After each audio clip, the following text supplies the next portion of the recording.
segala dosa kutuk nenek moyang akan dikuburkan di dalam air sini, di dalam. Ada sekitar 1 juta orang itu minta dibaptis selama 2 tahun itu.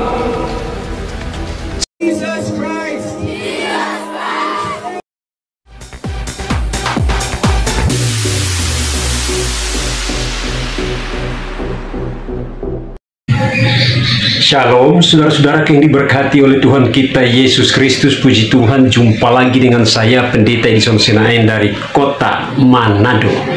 Pada kesempatan ini saudara-saudaraku, saya kembali menghadirkan pembahasan menarik untuk kita simak bersama-sama. Namun sebelum saya lanjutkan, marilah kita ikuti bersama-sama cuplikan videonya berikut ini. Yang ini membuat ini mungkin nggak akan pernah disampaikan ya. Di sini ada yang baptis tahun 67, antara 67 sampai 69. Jenengan pasti kalau belajar sejarah. Nanti coba dibuka baptisan buku baptis 67 sampai 69. Itu periode menggembirakan dan periode paling gelap. Menggembirakan bagi teman-teman Kristen, dianggap paling gelap di dalam narasi politik Islam. Yang tahu sejarah, pada waktu itu GKJ mendapat limpahan sangat banyak. Pada waktu itu ada sekitar 1 juta orang itu minta dibaptis selama 2 tahun itu. Salah satunya karena gara-gara peristiwa 65. Bayangkan ibu bapak, orang Islam itu kan paling gopoh kalau ada orang yang awalnya dianggap Islam terus kemudian live di TikTok dibaptis secara live, itu kan pasti akan dilaporkan polisi. Itu 1-2 orang. Ini hampir 1 juta orang itu minta dibaptis. Kiai pada waktu itu ndelo itu karo ngersolo ibu bapak. Ya Allah, ini bayangkan tiba-tiba separuh dari jemaat GKJ Taman Asri bedol deso nang Taman Murni. Oh, ele-elean loh, iki ini loh, ya kan? Perasaan majelis gimana? Ya, perasaan. Iki mau separuh mak, ini 1 juta. Jadi pada waktu itu seluruh politisi Islam merasa dirinya terluka. Ancen bener sing diomongno Al-Quran bahwa orang-orang Yahudi, akhirnya dia mencari justifikasi. Benar kata di Al-Quran bahwa tidak akan rela, wahai Muhammad, cari pembenaran, tidak akan rela orang walantar tu angkal Yahudi wala nasoro hatta tatabi amilatahum. Orang itu kalau marah, kalau yang marah itu pendeta, dia mesti akan cari justifikasinya di Alkitab, Bu, untuk mengatakan bahwa itu adalah benar secara biblikal. Sama dengan itu, tuh benar kan yang dikatakan di Al-Baqarah 225 itu, tidak akan pernah rela wahai Muhammad sampai orang Kristen dan Yahudi itu melihat kamu dan umatmu masuk ke agama mereka. Benar itu. Baiklah saudara-saudaraku, kita sudah dengar bersama-sama ya pemaparan yang disampaikan oleh seorang tokoh Islam, yaitu Gus Aan, ya, yang membuka rahasia ini. Saudara-saudaraku, ini adalah salah satu alasan mengapa orang-orang Islam tidak suka dengan orang-orang Kristen. Videonya saya tidak ambil semua saudara-saudaraku, saya hanya mengambil cuplikannya saja.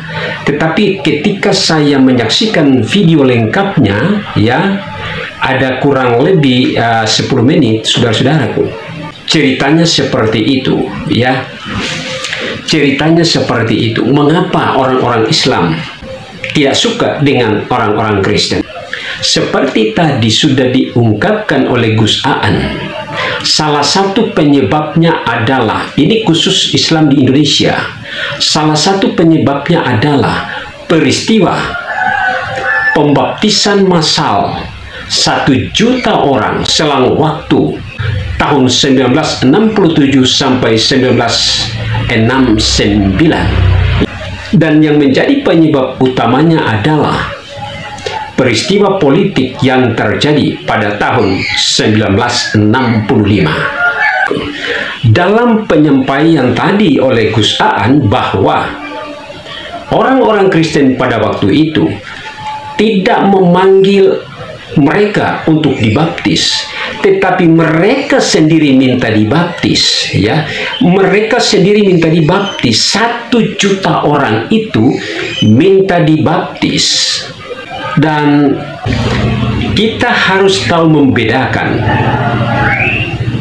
minta dibaptis secara sukarela atau diminta untuk dibaptis. Pada kenyataannya, menurut Gus Aan, saudara-saudaraku, bahwa mereka minta dibaptis, bukan diminta untuk dibaptis, tetapi mereka sendiri minta dibaptis, yaitu kurang lebih 1 juta orang. Dan ini yang menjadi salah satu yang tidak pernah dilupakan di memori umat-umat berikutnya. Hal ini mendoktrinisasi generasi selanjutnya oleh tokoh-tokoh agama. Dan hal ini sebenarnya tidak perlu dilanjutkan seterusnya turun-temurun, karena ini menjadi penyakit yang berkepanjangan. Pernyataan yang disampaikan oleh Gus Aan tadi, inilah salah satu merupakan alasan banyak umat di seberang sana melarang pembangunan tempat ibadah agama lain termasuk gereja. Dan sebenarnya hal seperti ini tidak perlu disampaikan kepada generasi selanjutnya, saudara-saudara, itu karena pemahaman generasi selanjutnya sudah pasti akan berubah, sehingga terjadi persekusi di berbagai tempat di Indonesia. Padahal kita sudah dijamin oleh Undang-Undang Dasar 1945 pasal 29 ayat 2, di mana negara menjamin kemerdekaan tiap-tiap penduduk untuk memeluk agamanya masing-masing dan untuk beribadah menurut agamanya dan kepercayaannya itu. Yang ini membuat ini mungkin nggak akan pernah disampaikan, ya. Di sini ada yang baptis tahun 67, antara 67 sampai 69. Jenengan pasti kalau belajar sejarah.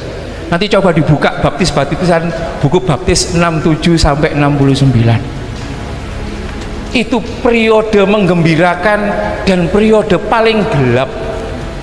Menggembirakan bagi teman-teman Kristen, dianggap paling gelap di dalam narasi politik Islam. Yang tahu sejarah, pada waktu itu GKJ mendapat limpahan sangat banyak. Pada waktu itu ada sekitar 1 juta orang itu minta dibaptis. Sekali lagi saya katakan, saudara-saudara, kita harus tahu membedakan minta dibaptis dan diminta dibaptis. Kalau minta dibaptis, itu berarti kerelaan 1 juta umat Islam itu untuk dibaptis.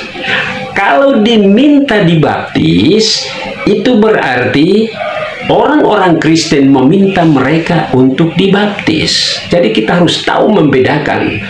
Makanya dalam peristiwa ini, orang-orang Kristen pada waktu itu tidak boleh disalahkan, saudara-saudaraku, karena yang minta adalah mereka sendiri. Sehingga kami sebagai hamba-hamba Tuhan, sebagai para misionari, kami tidak boleh menolak hal seperti itu. Dan pada saat ini, saudara-saudaraku, kalau saya pun diminta seperti itu untuk membaptis 1 juta orang, sudah pasti saya lakukan, ya. Pasti saya lakukan karena saya diminta membaptis 1 juta orang. Saya tidak meminta mereka, tetapi mereka datang minta diri untuk dibaptis, dan itu tidak boleh ditolak, saudara-saudara, ya. Oleh sebab itu, pada peristiwa ini jangan menyalahkan orang-orang Kristen, ya. Jangan menyalahkan orang-orang Kristen, karena yang meminta untuk dibaptis adalah mereka, bukan diminta oleh orang-orang Kristen pada waktu itu. Dan yang menjadi penyebab utama adalah ketika adanya peristiwa tahun 1965. Dan kita tahu bersama sebagai warga negara Indonesia apa yang terjadi pada tahun 1965 itu, ya.